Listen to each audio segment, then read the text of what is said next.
164 এই শব্দটার সাথে যে শুধু আইনের ছেলে মেয়েই পরিচিত তা কিন্তু না। এই শব্দটার সাথে অনেক সাধারণ মানুষও পরিচিত, কিন্তু অনেক ক্ষেত্রেই তারা জানে না যে 164 বিষয়টা আসলে কি।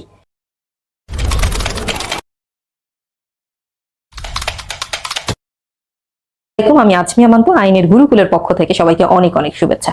আজকে আমি আপনাদের সাথে আলোচনা করব 164 ফৌজদারি কার্যবিধির 164 ধারা নিয়ে। চলুন কথা না বাড়িয়ে দেখি যে এই 164 আসলে কি জিনিস বা এটার গুরুত্বই বা কি কি বলা আছে 164 এ। তার আগে বলে রাখি যে এই ভিডিওটার শেষে কিছু এমসিকিউ থাকবে। যারা বার কাউন্সিল পরীক্ষার্থী বা বিজিএস পরীক্ষার্থী ওই এমসিকিউ গুলোর উত্তর দিবেন, যে কারণে ভিডিওটা না টেনে সম্পূর্ণ ভিডিওটা মন দিয়ে দেখবেন যেন ওই এমসিকিউ গুলোর উত্তরগুলো আপনারা দিতে পারেন। তাহলে শুরু করি আজকের ক্লাস। 164 ফৌজদারি কার্যবিধির 164 ধারা, যেখানে বলছে যে স্বীকারোক্তি বা জবানবন্দি লিপিবদ্ধকরণ, অর্থাৎ আসামি জবানবন্দি দেবে অথবা দোষ স্বীকার করবে সেটা কিনা লিপিবদ্ধকরণ, এটা নিয়ে 164 এ দেওয়া আছে। 164 এর অধীনে একজন আসামি ম্যাজিস্ট্রেটের কাছে দোষ স্বীকার করে।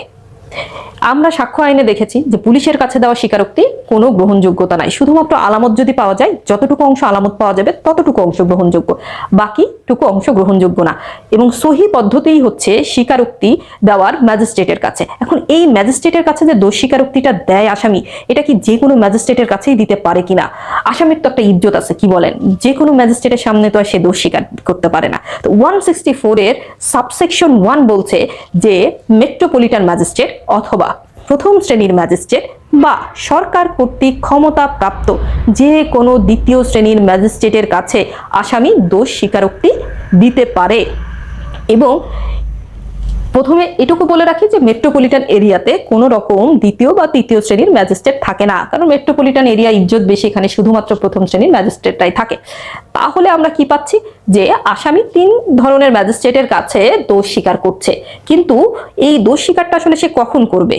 একটা মামলার বিচার প্রক্রিয়া চলমান থাকা অবস্থায় করবে, নাকি বিচার প্রক্রিয়া শুরুর আগে করবে, নাকি তদন্ত চলাকালীন করবে, নাকি অনুসন্ধান চলাকালীন করবে? 164 একে এই বিষয়টা ক্লিয়ার করে বলে দিচ্ছে যে যে কোনো সময় এই তদন্ত বলেন বা অনুসন্ধান বলেন বা বিচারের পূর্বে পরে যে কোনো সময় আসামি এই দোষ স্বীকারটা করে ফেলতে পারছে।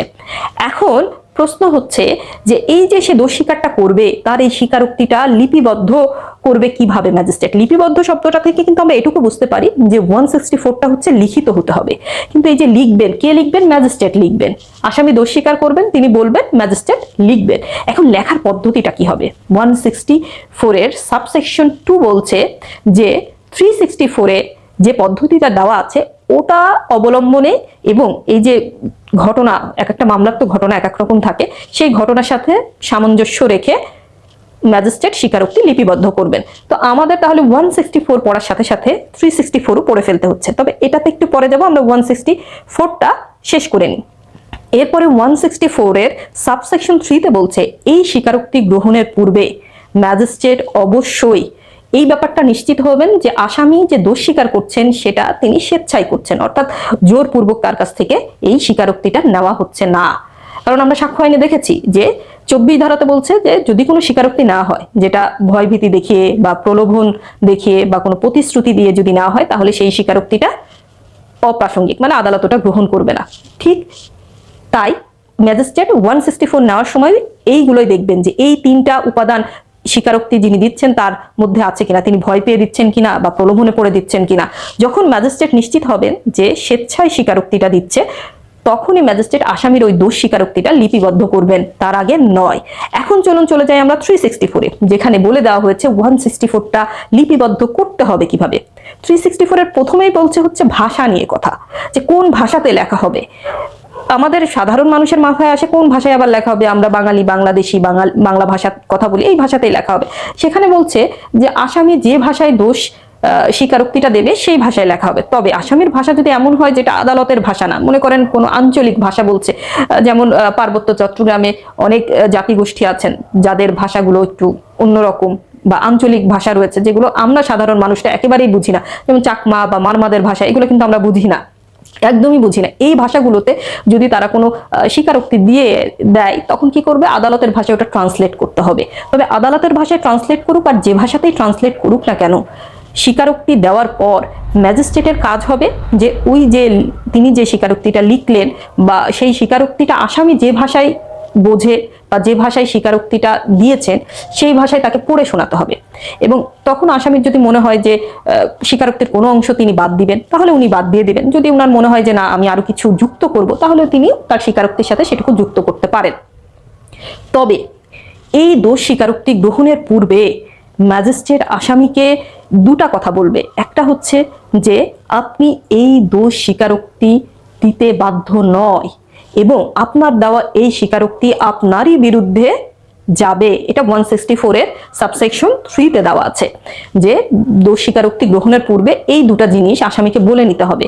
তার বিরুদ্ধে যাবে মানে হচ্ছে সে 164 এর আন্ডারে যদি স্বীকারোক্তি দেয়, দোষ স্বীকার করে, তাহলে এই দোষ স্বীকারোক্তির উপর ভিত্তি করে আসামিকে শাস্তি দেওয়া যাবে। তো এই দুটা জিনিস আসামির দোষ স্বীকারের পূর্বে, মানে স্বীকারোক্তি আসামির কাছ থেকে স্বীকারোক্তি গ্রহণের পূর্বে ম্যাজিস্ট্রেট আসামিকে বুঝিয়ে দেবেন। তারপর আসামি স্বীকারোক্তি দেওয়া শুরু করবেন এবং সেটা ম্যাজিস্ট্রেট নিজে লিপিবদ্ধ করবেন। এখন ম্যাজিস্ট্রেট যদি নিজে হাতে না লেখে তখন প্রক্রিয়া কি? 364-এ বলছে যে সেক্ষেত্রে ম্যাজিস্ট্রেটকে একটা স্মারকলিপি পাঠাতে হবে। আমরা তো মেমোরান্ডাম বা স্মারকলিপি এটা সিপিসির আপিলের ক্ষেত্রে পড়ি, যে সিপিসির আপিলটা হচ্ছে মেমোরান্ডাম আকারে দিতে হয়। তো এক্ষেত্রে মেমোরান্ডাম আকারে একটা মেমোরান্ডাম আর কি লিখবেন ম্যাজিস্ট্রেট, যদি তিনি নিজ হাতে এই স্বীকারোক্তিটা লিখতে না পারেন। আর যদি তিনি এই স্মারকলিপিটাও লিখতে না পারেন, সেক্ষেত্রে কেন তিনি স্মারকলিপিটা লিখলেন না এটাও তিনি কারণটা দর্শাবেন। এবং ম্যাজিস্ট্রেট যদি মোটামুটি নিশ্চিত হন যে স্বীকারোক্তিটা সঠিক, স্বেচ্ছায় দেওয়া এবং কোনো রকম ভয়, ভীতি, প্রলোভন দেখিয়ে নেওয়া হচ্ছে না, তখন ম্যাজিস্ট্রেট এই স্বীকারোক্তিতে স্বাক্ষর করবেন। তবে তার আগে আসামি স্বাক্ষর করবেন, তারপরে ম্যাজিস্ট্রেট স্বাক্ষর করবেন। অর্থাৎ আমরা দুইজন ব্যক্তিকে পাই যে এই স্বীকারোক্তিতে স্বাক্ষর করতে। একজন হচ্ছে যিনি দোষ স্বীকার করছেন, আর একজন হচ্ছেন যিনি স্বীকারোক্তিটা লিপিবদ্ধ করছেন তিনি। এই দুইজন ব্যক্তি স্বীকারোক্তিতে স্বাক্ষর করবেন এবং পরবর্তী স্বাক্ষর করার পরে এই স্বীকারোক্তির যে সার্টিফিকেট, এটা যে আদালতে এই আসামির মামলাটা বিচারে আছে, বিচার প্রক্রিয়াটা চলছে, সেই আদালতে এই সার্টিফিকেটটা পাঠিয়ে দিবে এবং মূল মামলার নথির সাথে এই নথিটাও যুক্ত হবে। আবার যদি মেমোরান্ডাম পাঠাই তাহলে নথির সাথে মেমোরান্ডামটাও সংযুক্ত হবে। মোটামুটি এই হচ্ছে 164 এবং 364 এর মূল কথা। যদি এর থেকে বেশি আরো কিছু আপনাদের জানার থাকে তাহলে আপনারা কমেন্ট সেকশনে জানিয়ে দিন। আর হ্যাঁ, এমসিকিউ এর উত্তর দিতে কিন্তু ভুলবেন না। আজকের মতন এই পর্যন্তই, আবার দেখা হবে পরবর্তী ক্লাসে। আল্লাহ হাফেজ।